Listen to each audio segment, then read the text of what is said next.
Martina Moravcova is one of 14 swimmers to have ever competed in 5 separate Olympic Games. She's represented her home country of Slovakia in 1992, 96, 2000, 2004, and 2008. She's one of the most decorated female swimmers of all time, holding 2 Olympic silver medals, 3 FINA World Cup Series titles, and having the former record for 105 gold medals at the FINA World Cup Series. Today, Martina and I have a conversation about how she's developed as an athlete over her career. She tells her stories about growing up in a communist-influenced Czechoslovakia before the Velvet Revolution. She talks about immigrating to the United States in search for the next step in her swimming career and in education. She talks about how she found the right community at Southern Methodist University in Dallas, Texas, and about how she progressed into professional swimming and later into retirement. In all of her stories, she shares plenty of lessons about what it takes to be a strong athlete, what it takes to be a successful person, and how she applies those principles to raise her 2 children who are also athletes at ages 9 and 12. I'm privileged to call Martina a coach, a training partner, and a friend. I hope all you listening to this conversation enjoyed as much as I had having it, and I hope you walk away with something valuable. My name is Alex Shozda. This is the Shozda Show. Let's begin. I think there's only a handful of people in the world, at least in swimming, who have done 5 Olympic Games. So what's it like? From the first one to the last one? It's a big difference because you not only grow as a swimmer, but you grow also as a person. So when I was in my first Olympics, I was just 16 and just pretty much breaking into the world of swimming.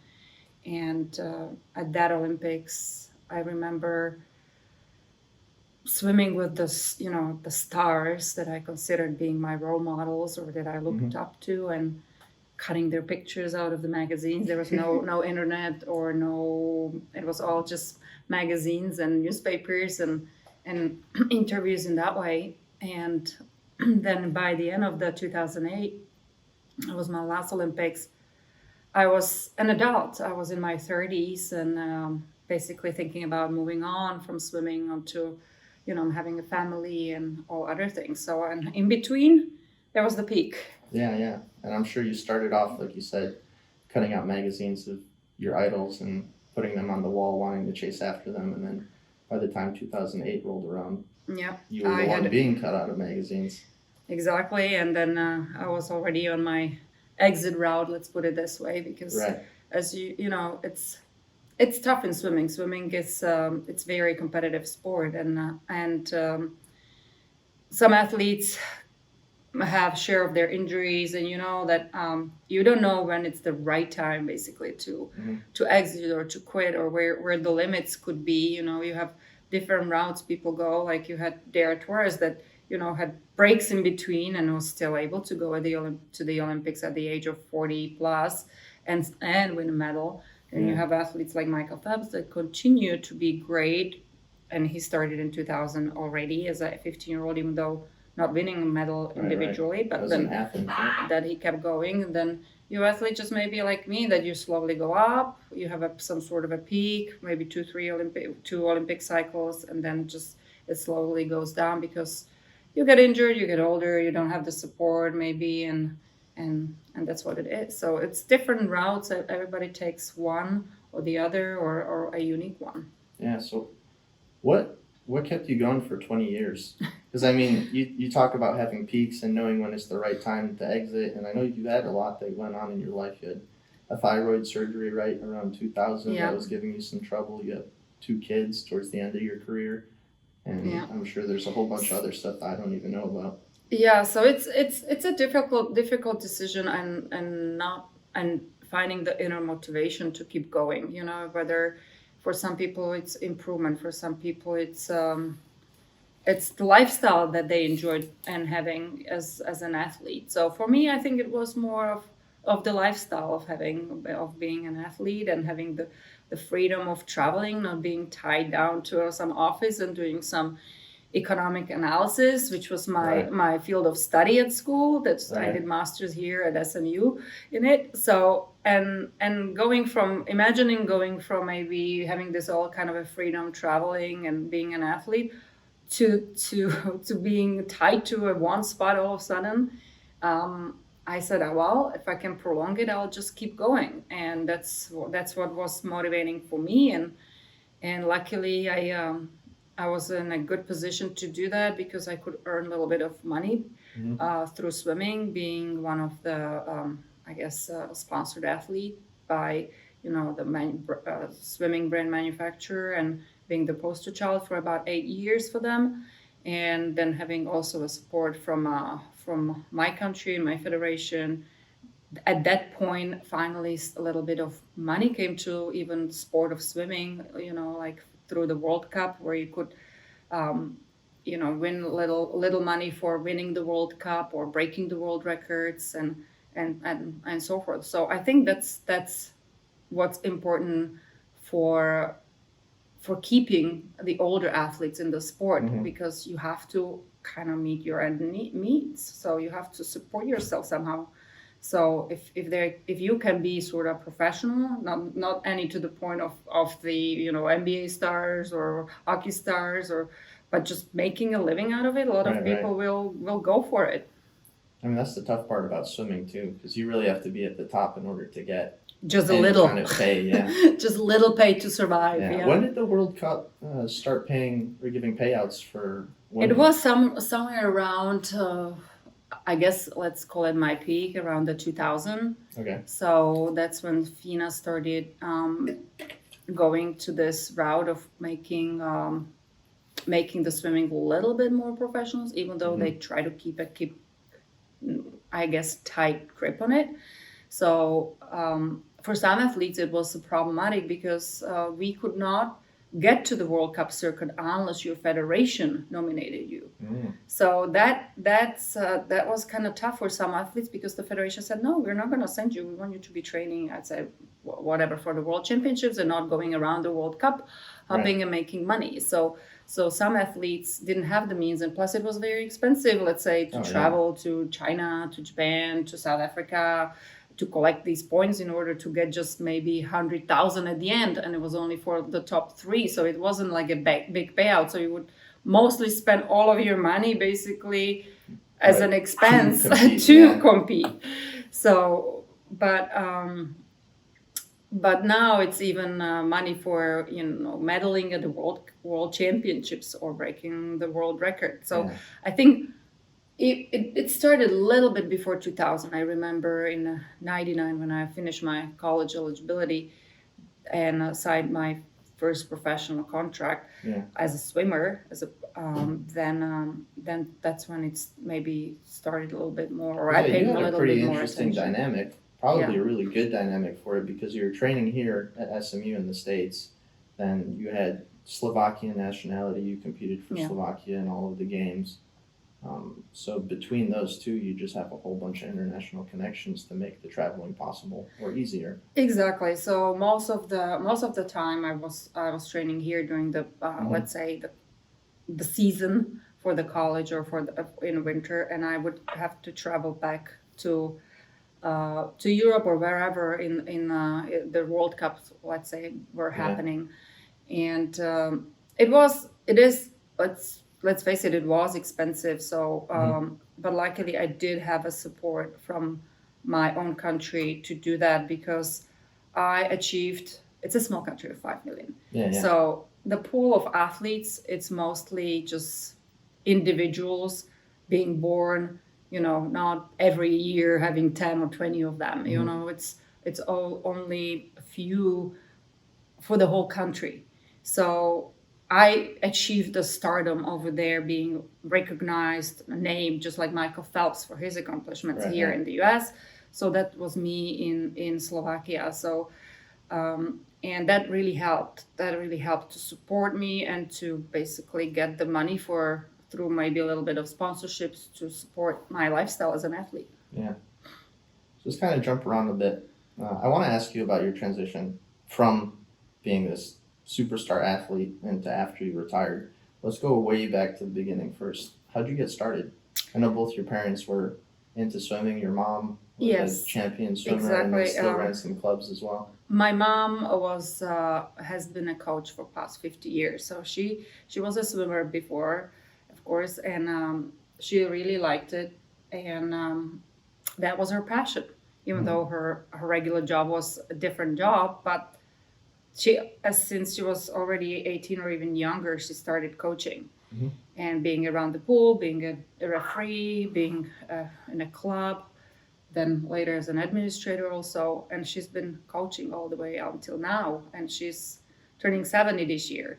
So so she's been a very great support of my of my career, and my dad was also a swimmer. That's how they met. They met at the pool, and he played a little bit of water polo. He was a better swimmer than her, Okay. and but his passion was more into engineering. So as when it came to deciding whether he's going to be, he was selected as one of the talents for, I think it was 68 Olympics.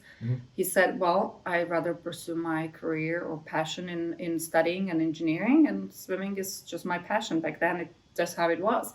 So he ended up basically not wanting to pursue his athleticism rather than his engineering, but he stayed with the world of swimming through being an official, and he officiated many of the international swim meets where I was swimming as a FINA official.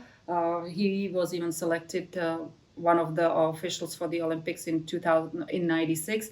At the end of, he didn't go. He was not in the final selection, but he was officiating at many of the world championships and European championships where I was swimming, and throughout of course many local and national meets in Slovakia. So he was involved in my swimming through this route, and my mom was really a mentor and coach and guided me through the career just from this perspective.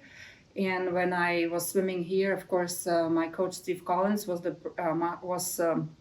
my coach through my best years. Yeah. And I have to say that I didn't have many coaches. These days I feel like, the kids just jump from one coach to another, from one team to another. Right, especially the way it's set up here in the States, where you have your club season and your high school season, which are completely separate, and then you go right off to college as well. Exactly, or just like even in the groups, the parents like shift a lot. Yeah. So I was from a small city, so I only had three coaches in my career. It was my mom, my coach that coached me from I was 10 through 18. Then I came here to the college, swimming for SMU. That was Steve, along with my mom, and that was it. Yeah. So how'd you first get into the pool when you were 10 years old? Did your parents just sign you up for club? No, I mean, my mom was a coach, so she dragged me there since I was baby. Right. So did you like it at the beginning? Somebody was assigned to me to watch me or whatever.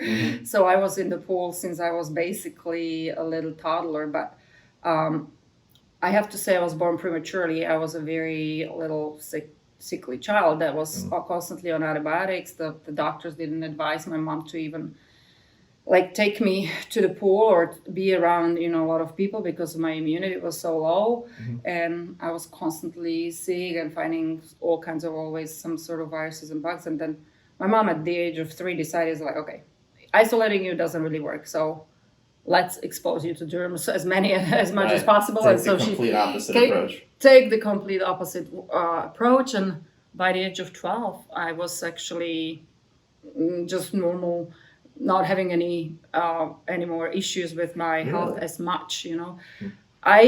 We're used to doing logbooks, during recording basically what you do as a swimmer. It's just like a planning. First it was my coach that was doing it for me. Then I took over and did my own basically logbook, so I know where I am. And so you have journals? I have journals throughout of my career. Do you still have them today? I do. Since I was 10 all the way to 33, so I have a huge database of my training, of my everything pretty much. Right. And so when I look back at my logbooks, then when I was 9, 10, 11, there was 2 weeks of training, 2 weeks of being sick, 2 weeks training, being 3 weeks sick, and so forth. And then it's just started, and it just starting more of training and then less being sick until it basically evaporated, and I became a regular attendee of of the swimming workouts. So what do you put into your logbooks? Is it like a journal where you're saying, okay, today I'm feeling pretty good, I went X time on the hundreds, or is it specific sets? Like we did 5,000 yards today, the focus was backstroke, etc. It's the specific sets, specific intervals, specific times I accomplished during these sets. And specific if it was aerobic, anaerobic, VO2 max, sprints. So it's a huge database that I have, and people can do analysis of my career if they want to. Some even put it in sort of like somebody did, I think, during their course of study for being a coach, or use these logbooks to track what made me into the swimmer that I was, Yeah, that'd be super. I'm sure it's all invaluable, but if you did something, have you ever thought of digitally scanning it so that you can just have it on a computer somewhere? And if you were interested, you could share it with a lot of people. It would be a lot of pages to tell you that.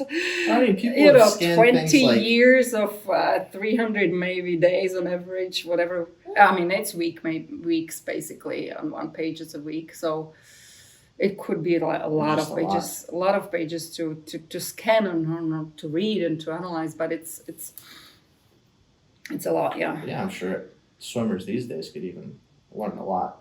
I've never heard of swimmers writing journals that consistently, at least. I know a lot of people who will do week by week, or they'll have check-ins with their coaches and maybe do it through some kind of SMS or Slack. Of course, in those times, everything was on paper, but... Yeah, everything was on paper. Yeah. These days, you have different apps that you can key it in and have it in digital form, and on one click of a button spit out the report. Right. But then it had to be all manual, and we actually were.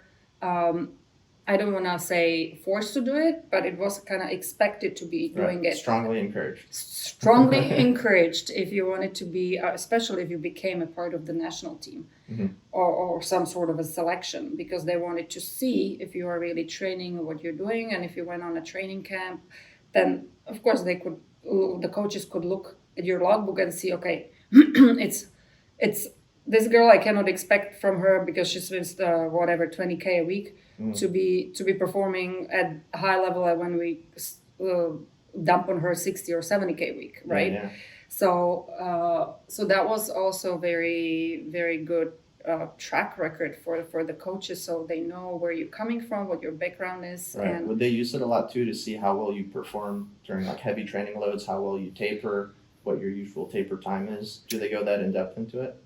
Your coach would, because he or she would keep the same kind of a logbook on their swimmers.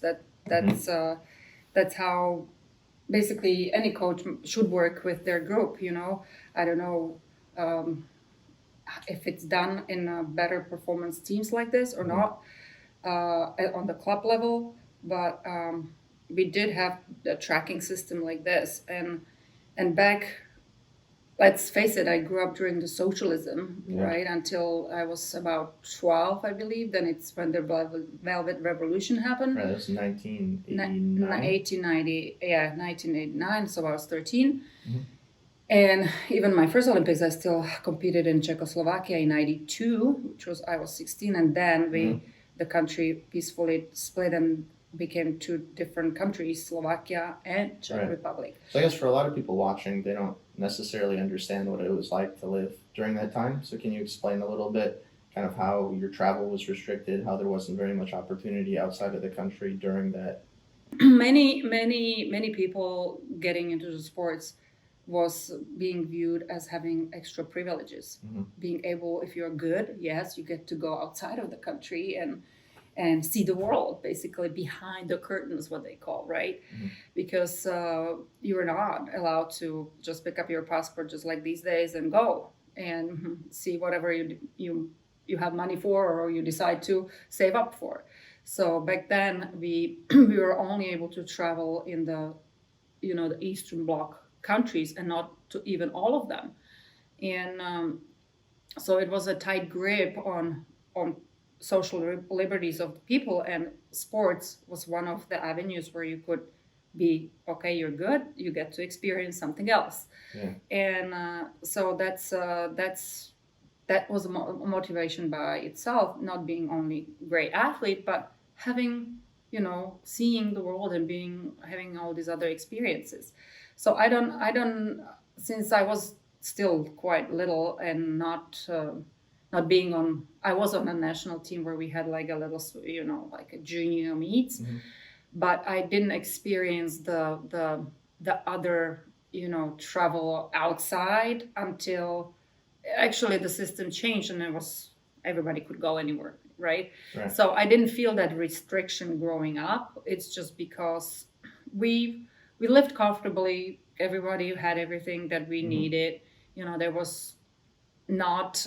I didn't feel the negativeness of the communism or the regime or the restrictions, even though I kind of was in my background It was kind of motivated. surrounding you, Yes, but it didn't surrounded, and directly I impact you. understood that, hey, if you want to see the world, then you gotta be a good, great athlete. Otherwise, you're gonna be stuck here and sitting here all with us, all of us. So, but that changed quickly. So the motivation then, I remember when we opened up the borders, then that was the first time swimmers in back then in Czechoslovakia were able to even come here or had the opportunity to be recruited from the colleges and swim for the US or not for the US, for the colleges here and train in the US. And for me, it was like a big motivation. Oh, I bet. And that's what I said to my mom. I said, in I think I was maybe 15 or 16 around the time when I was aiming for my first Olympic Games, that I want to really do this. I want to really go and study and train in the US, be among the best swimmers and train with them. My mom was petrified because she imagined me, going all the way across the ocean. Back then there was no internet, no such things like to be in daily touch. It was very expensive, beyond means of any family. Just the ticket was a savings of a whole year for the family just to fly over there at that time. And so that was like she's like, oh my gosh, no. But then, she reasoned and things changed quickly. So by the time I got to that point at 18, 19, in those next 3-4 years, then it was kind of expected or was normal for me to not, it wasn't anything, oh my Out of gosh, the I'm ballpark, right? scared It's of it. possible. Yes. Yeah, it's possible. So you went from being born with autoimmune disorder, and you were saying your training schedules and your early logs were 2 weeks of good training, 2 weeks sick, 2 weeks of good training, 2 weeks sick, and then eventually you were consistent. Did you ever have like a year or a season that made you realize that you can do that you will be good enough to train in the US to go to the Olympic Games? Like, was there ever a transition, or was it kind of very consistent up to that point? It was very consistent. Each athlete has up and downs, of course, but especially in the cycle of growing up, maturing, and it's everybody hits, I guess, this plateau at some point, and then you have to. Some people lose motivation and say, okay, this is it. I'm not gonna continue to pursue this. I'm gonna move on. And some just stick with it and try to push and go and see a little bit longer if they can find any other avenue. And that was basically the timing for me.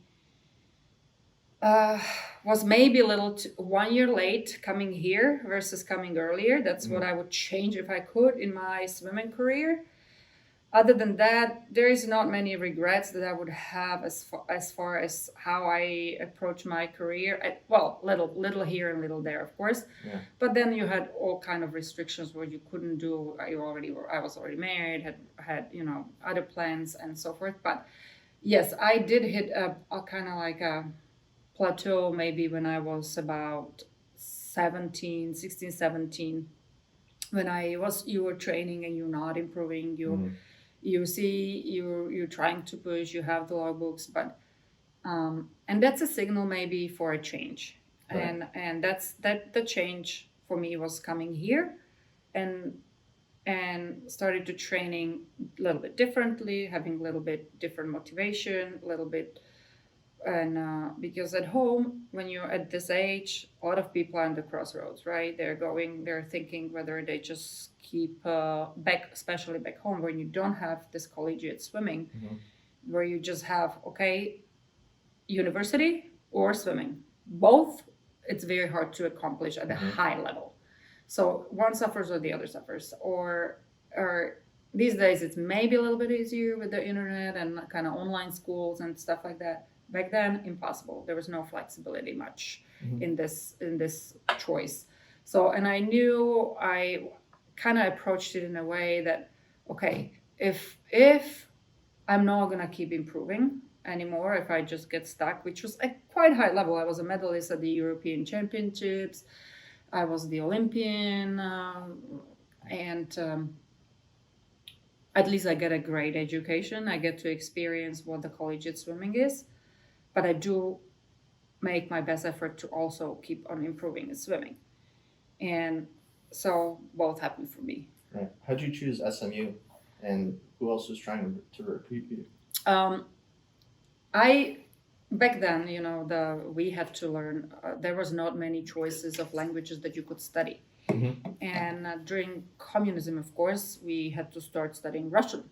So that was obligation number one. You had to have your national flag flying and the Russian flag flying when it was the national holiday. And so naturally, the second language that they pushed on you was Russian. So not English, not German. But after the fall in 1989, we were able to choose the language of what we want to be studying or having as a second language in school. So we are surrounded by German-speaking countries, so naturally a lot of people started taking German because there was work opportunities for them to pursue just across the border. Some people, of course, chose English because it was an international language. Some chose French because French is one of those also national or international languages. So I finally chose English and German as my other two languages that I would study in school. But that's not enough if you want to go and study here, and maybe you could ask a little bit here and there, or something like that. But then I decided that I need to improve on my English, so I came here before I started getting recruited, just to get through like a second language English ESL courses, so I get my scores improve. Or I could actually take the tests. Right. And did you come here to Texas? No, I came to Pennsylvania because we had a few immigrants here that were swimmers or water polo players from my club. They were friends of my family that kind of hosted me and helped me in this situation. And so when I was here, it was the springtime, basically, of '95. Okay. I started contacting the colleges, and I had a contact with Steve Collins through other swimmers that he had on the team that time, through Belgian swimmers, because SMU was one of the few colleges in the '90s that had actually international swimmers, and he knew how to maybe recruit the swimmers from overseas more than the other coaches around in the U.S. and now it's a standard pretty much for everyone, and so he always been in touch with me. Then I met a few other coaches through maybe meets in Europe, and that I had contacts for. And then I had a few friends that were those swimmers that left in early '90s. That some of them were swimming in UCLA, some of them were swimming in Stanford. So they gave me contacts. So I started contacting. I wrote to all these universities, but let's face it, it was already. I was looking forward to start in the fall, and we were talking here. It's March, so every college pretty much was short on money or didn't have enough money maybe for me to come here. And for me, there was no option on having a full ride because I could not afford it. There's no way we could pay, any not even for the books. I had barely scrambling money for getting here, much less to. So what was your mindset? Were you super nervous? Not really. Not really. You know, when you're young like this, it's for you. It's like either it's gonna work out or it doesn't. You know, you have another year. You could.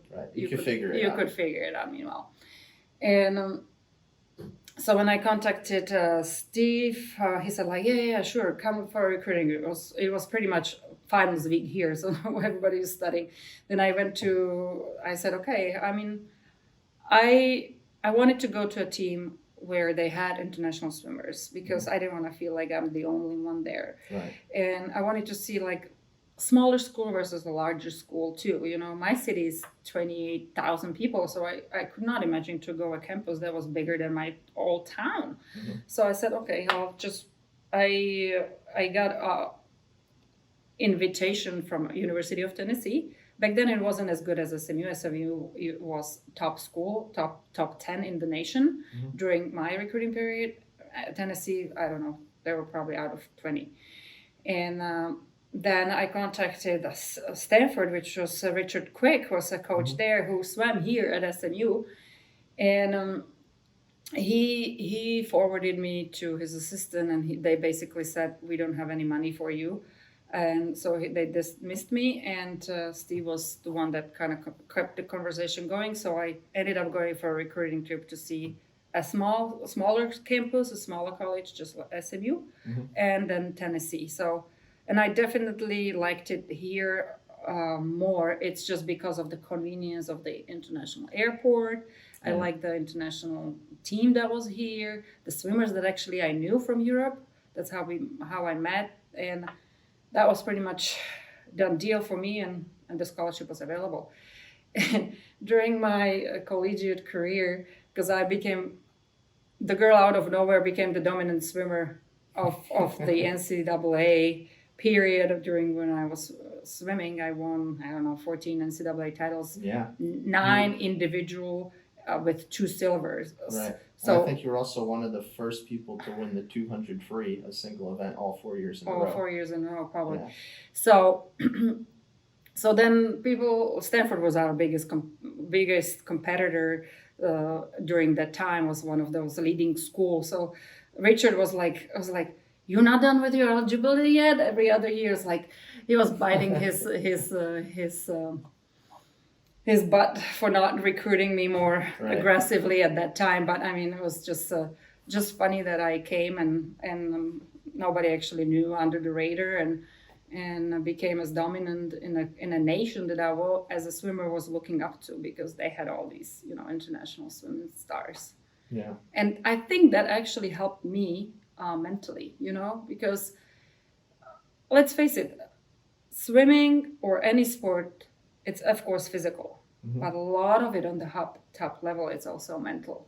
Absolutely. And how you trust yourself, how you view yourself, whether you're viewing yourself as an underdog that can never achieve anything because there's always someone better than you, or whether you start thinking about yourself as one of them.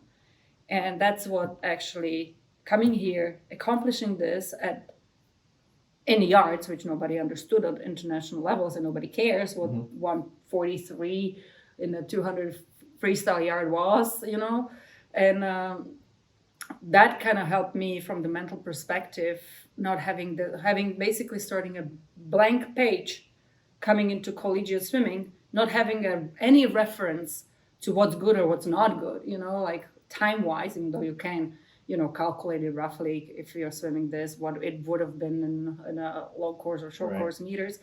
But I treated it as like, who cares? I mean, these times are fun, they're fun. I have no reference to whether it's an improvement or not improvement, so I was treating it as a whole different lifetime experience. And that helped me mentally, basically saying, oh, I could be one of the stars. Right, because you kind of keep winning and you get that good feeling. You could keep winning, you could get the feeling. You had fun because we really had a great team of swimmers, international swimmers. Then many of them went to the Olympics or were Olympians for their own respected countries. And so it was a lot of fun. So What was it like training with those people? Oh, on daily basis. It was a race. Yeah. On daily basis, it was racing. So how do you kind of balance? Because you're talking. And then you had Bobby. There's a lot of camaraderie. Then you had Bobby and Jim Montgomery as master swimmers. Yeah. That run right now. Bobby runs the Pegasus Masters, which we still are friends and swim together, or like be colleagues as coaches. Mm-hmm. And they used to be swimming in a lane next to us, and it was another element of beating these old boys, and the old boys did not want to be beaten by the little college girls. Right. So I mean, competition drives everything, and speaking of that, it's you may feel like, okay, if you're competing against each other, because that you can't be friends, but you can, and mm-hmm. and that's what was really, really great, because I tell you, I think it was my senior year, it was the conference meet, and I was pleading my way. I said, I want to do at least 1 year. I want to do 100 fly at the conference meet instead of the 200 freestyle, because mm-hmm. you are limited to 3 individual events. So my events were 200 IM first day, 200 free second day, and 100 free on the last day. So I could not do any more because I was swimming relays. And so I said, okay, Steve, I want to do just a 100 fly. We don't have to go the 200 free at the meet in this meet and conference. And it was actually a good thing, because there was 7 girls in the finals. Mm-hmm. And if I were this 8th one, there would be nobody in the final but us. Mm-hmm. And it was a quite big conference too then. And so that shows how kind of like a driving force of the 200 and 100 and especially 200 freestyle was during my time. Mm-hmm. And it really helped me totally excel and almost winning the gold medal at the Olympics in 2000 in this event, missing it by 8 100ths. And especially having, all the, as you said, the thyroid surgery, having all these problems just a few months before that. Mm-hmm. So, but it's all about the team effort, even though it's individual sport.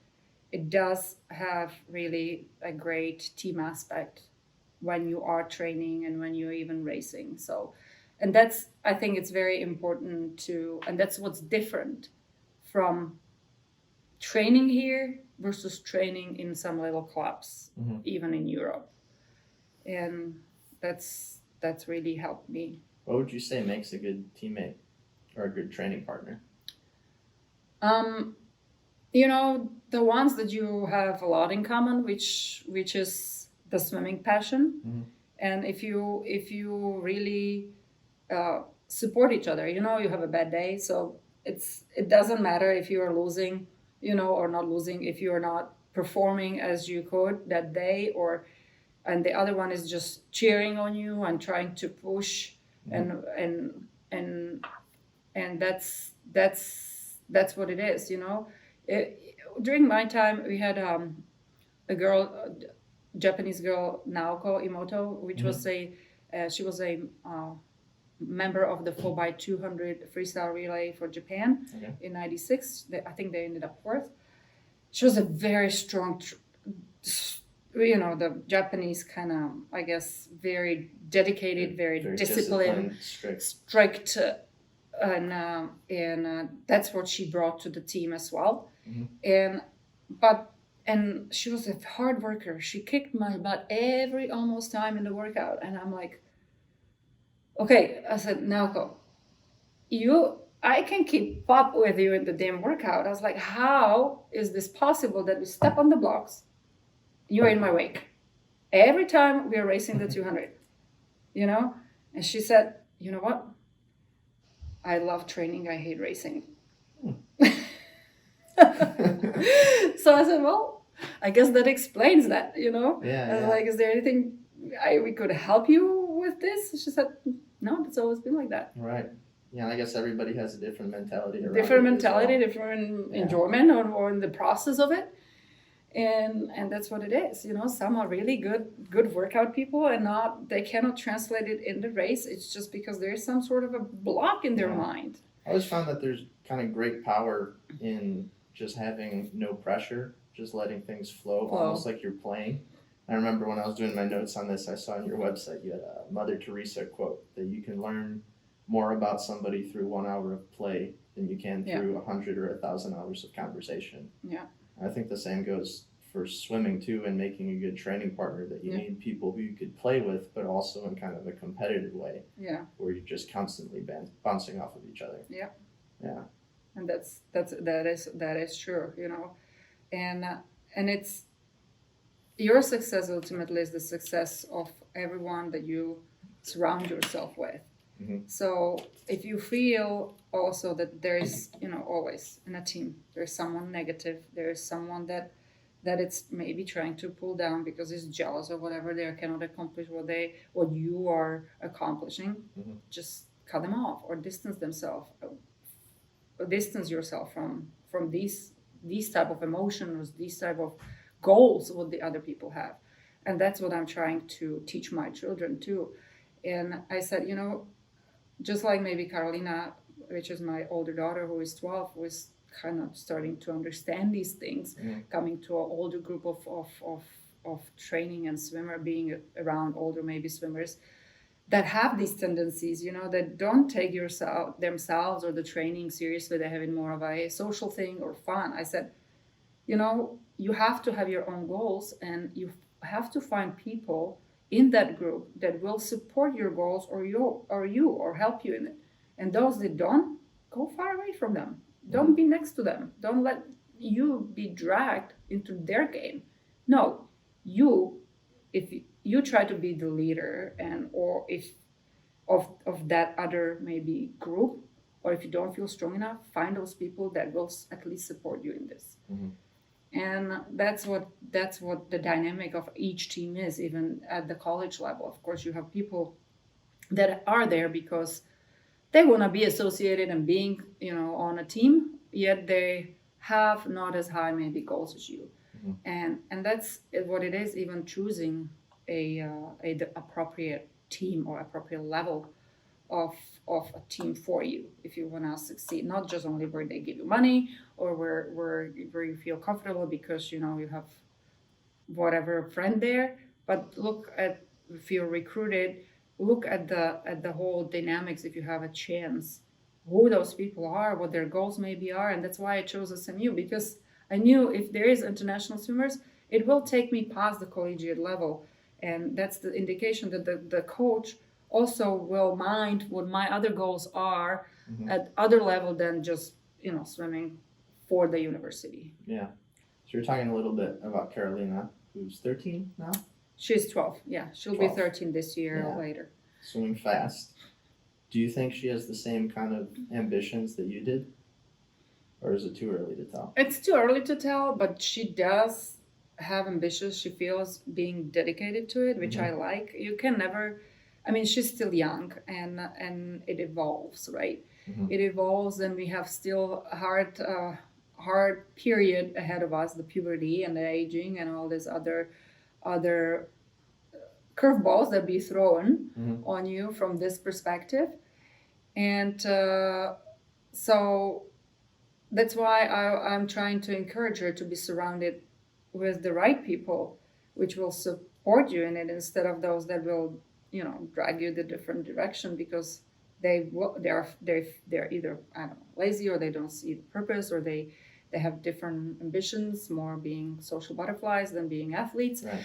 So that's an ongoing process, and I am in that role of supporting her and trying to not forcing her, but seeing for herself and making the decisions based on that. So you give her the tools, but yet it will be ultimately up to her how she will use those tools. Right. It's like the old saying where you can teach a man to fish and he'll feed himself for life. So you're trying to teach her the tools to make the right decisions and to value all of her options and the people around her so that she can take it and make good things out of it. Yeah, sometimes it's frustrating, everybody makes mistakes, or everybody, you expect this, and then the opposite is the outcome, and you're like, okay, you're fuming for a little bit, and then, maybe you're unhappy or disappointed, but then, you have to calm down, and then you don't have to,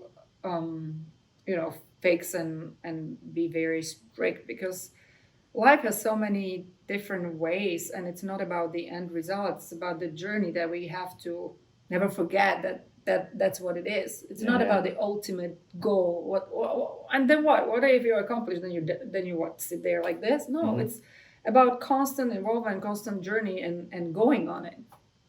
Yeah, always keep moving.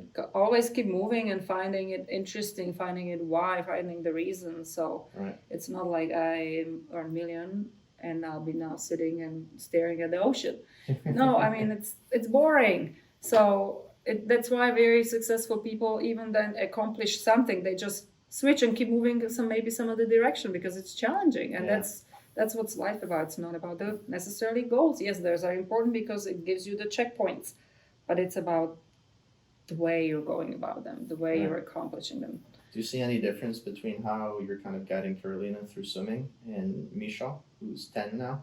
Since I know he's in between tennis, swimming, he's still also super young, has a lot of growing to do. He's 9, and also he's a boy, so boys, I feel like they mature a little bit later. A whole different dynamic. A whole different dynamic, and both of the kids are completely different mindsets, and it's just stunning to see the huge difference in their mentality, or the way they approach things. And so that's why I said it's not a clear cut that this is the right way we're going to be going about this. It's not. I mean, it's everybody is different, and that's you have to be mindful of that, how you maybe motivate the kids, how you set the targets for them, how you talk to them, or even not, and what the limits are, where you set them for different child or just whatever. Constant awareness, trying to be in their shoes and like how they understand. One, it's basically flushing things out. One, just grinding on those things when whatever you say, So and that's how it is. Yeah. So what did the journey look like for you when you were kind of coming off your swimming career after you'd already had Carolina? Yeah, that's what I was kind of like thinking. What am I going to do? But I was already 34, 35, and I was married for nearly 10 years. So, and my husband has a successful law profession or law career. So I was not in the need to be funding the family bill, and so I just decided that okay, I want to be the mom and really help my kids to help them through their early days, because that time it will not come back. Yeah, it's invaluable. So it's invaluable the what you have, and if I am in the position that I could do that, I don't need to have a second career being the most whatever CEO or CFO or whatever of the company to try to accomplish the same level of standard in the office field or the professional profession. So I decided just to step down and help be the supporter of the family in this way. After I had my first child, basically, I still swam for another maybe a period of time. Let's face it, a few months. Even though you said I was at the 5 Olympics, there was at that time in 2012, I believe, there was nobody that was at the 6 Olympic Games from swimming. So your motivation? So the motivation was like, let's see if I can actually make it only, like not necessarily having any high level goals, but just to have accomplished just being an Olympian again. And the conditions were much different for me because I was a sole take care of my little baby, basically, not having any support or funding from the federation or from the country anymore, not having any professional contracts. So, and not having any family network here that could help me to watch over my kid.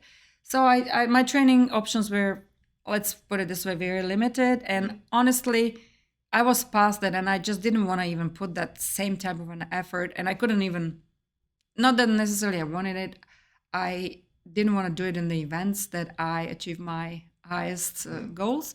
So I decided if I make it, I want to just go for the 50 free, which you don't have to spend as much time in the pool on, and it's maybe easier accomplished from not having as as much of training in the water. And so I fell short a little bit, and so I didn't get to go. There are other people, other swimmers, even one of the from here, I guess, that was at the six Olympics. Eventually, it was Lars Forlander and a few others that had accomplished that. And then I decided that I want to stay involved throughout my, basically, even an active career through the swimming, with the swimming. And I decided I want to do the swim camps. So I did a bunch of, a lot of years, maybe 10 or 12 years of consistent swim camps back home, which lasted about 6 weeks. And I was running them, and it was quite difficult because I had small children, but I had a great support of coaches and even my mom and parents that were involved.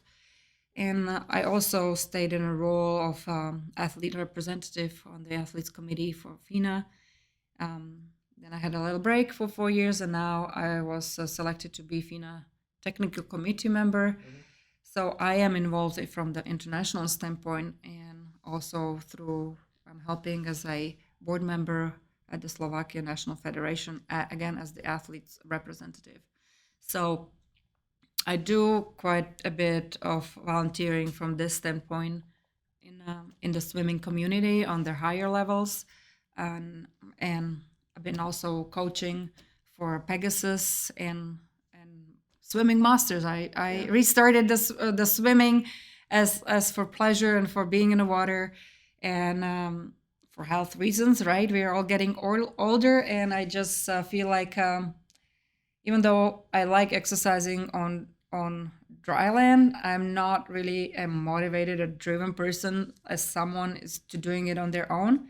And I really like the aspect of the team support, and it's wonderful to be back to the element I belong to, which is water, and doing it with friends just like you or some even older guys. So it's fun. It's fun to do it because I don't like running. I don't like the aerobic activities on dry land.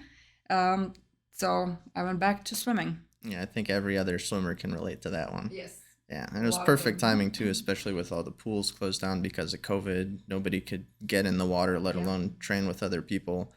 And then things start to open up again, and you get the group forming again. It's something magical about it. It is, and we got fortunate in this area of town that the new facility we got through the SMU, and that's invaluable because really if you have a great place to train, if you have a great group to socialize with and train, that's what it all takes.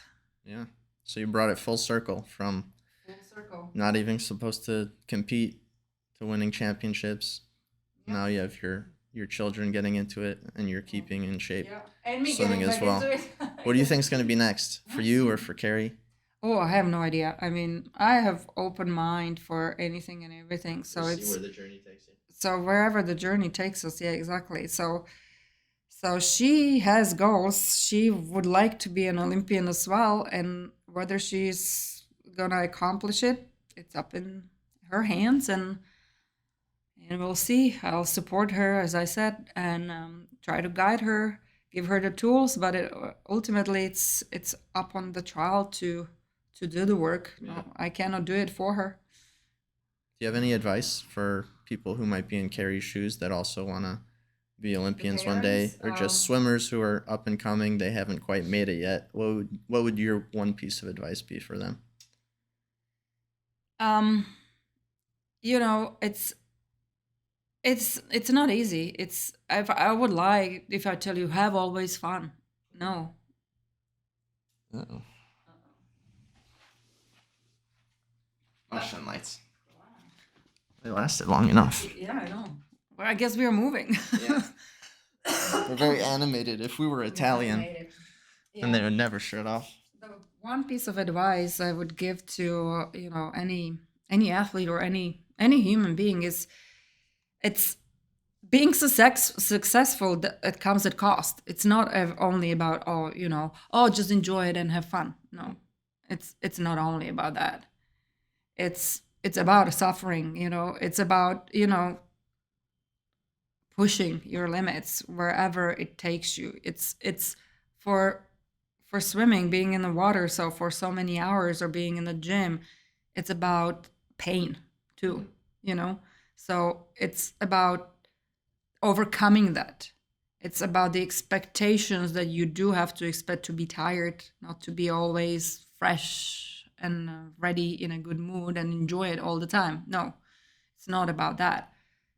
It's about the balance, because there are hard moments, and there's lots of them, lots, because that's necessary. That's what makes you good.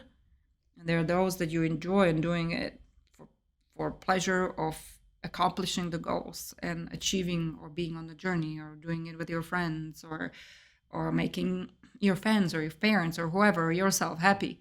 So whatever the inner motivation is. So it's not always about, hey, have fun and enjoy it.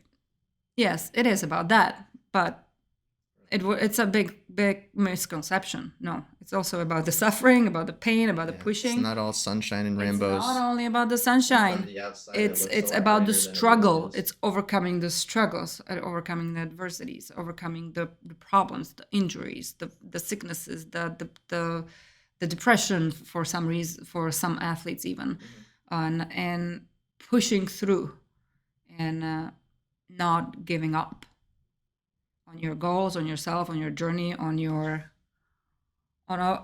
whatever you set to accomplish. So that's what it is. So it's a big picture. It's not a clear avenue of enjoyment of being an athlete.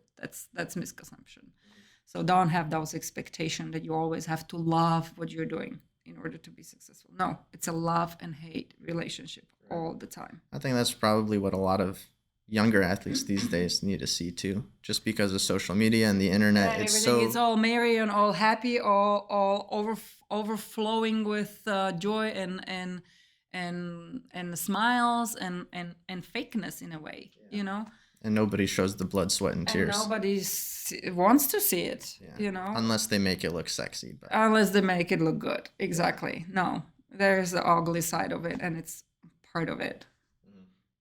All right, last question I got. And this is one that I like to ask any single time I have some kind of interview. So if you were in my shoes, kind of guiding the conversation, what's one question that you would ask that I didn't? Or kind of one topic you would bring up that I didn't? I don't know. We talked a lot about everything and anything. There's always, you can ask a lot more questions of have hours of conversation. Yeah, but there's nothing like that's deep inside you that you've been burning to talk about that you didn't get out. Talk about not necessarily. I think it's it's about respecting, maybe, being respectful to whatever you do, and always maybe put yourself in the shoes of that person that you're either talking to, or have the understanding, have the empathy, but not necessarily sympathy. So being a good listener is one way to accomplish a lot, but also being a strong-willed person that, the other people don't get you, or don't get yourself impacted by other people's problems or misfortune. Get inspired, on the other hand, with the positive things that you hear. It's just basically what we talked about, and be just open-minded. Everybody's is different, and but stand your ground. Stand your ground. If you don't like being vaccinated, don't get vaccination. You don't have to have a reason for it. If you don't like competing against transgender athletes, voice your opinion. Because these days, I think it's a lot of this media pressure, a lot of this social pressure. If you're not with us, you're against us, and I don't like it. I don't like being quiet. It's just because it's politically correct, or because you're going against the mainstream. Okay, just don't go into pressure saying, okay, well, everybody's doing it, so I have to do it. It's not the right way of molding yourself. I mean, you don't have to be yelling or screaming or trying to convince someone of your truth or your view. You just do your thing. Whatever works for you. I mean, it's your life, not everybody else's. So keep it that mind that you as an adult have your choices. So make them. Whatever they saying, or just keep your mind open and be yourself. Be strong-willed person that if you have a friend that believes in it, let him be. I say, okay, I have no problem you being or having this kind of belief. My belief is this, and let's move on. But some people cannot accomplish that, and they try to convince you of their own truth and righteousness or whatever. So I am usually a very phlegmatic person, but if I have enough, I can be very, very emotional as well. As maybe that's a part, maybe being a woman or whatever. But I am a person that always been with opinion, and I'll just stick with it. And that's it. So even my teammates always viewed me that way. Like, I think that's why a lot of people look up to you. I think also maybe why some people are intimidated by you. Exactly. Some people view I see it as very valuable character. If some people view it as intimidation because you're maybe a stronger willed than them. Maybe some people value it and look up to it. Yeah. Maybe some people have problem with it. It's not my problem. That's great. And thank you for bringing that to the conversation too. Yep. Thank you for coming out here. You're a rock star. All right. That's a wrap. Yeah.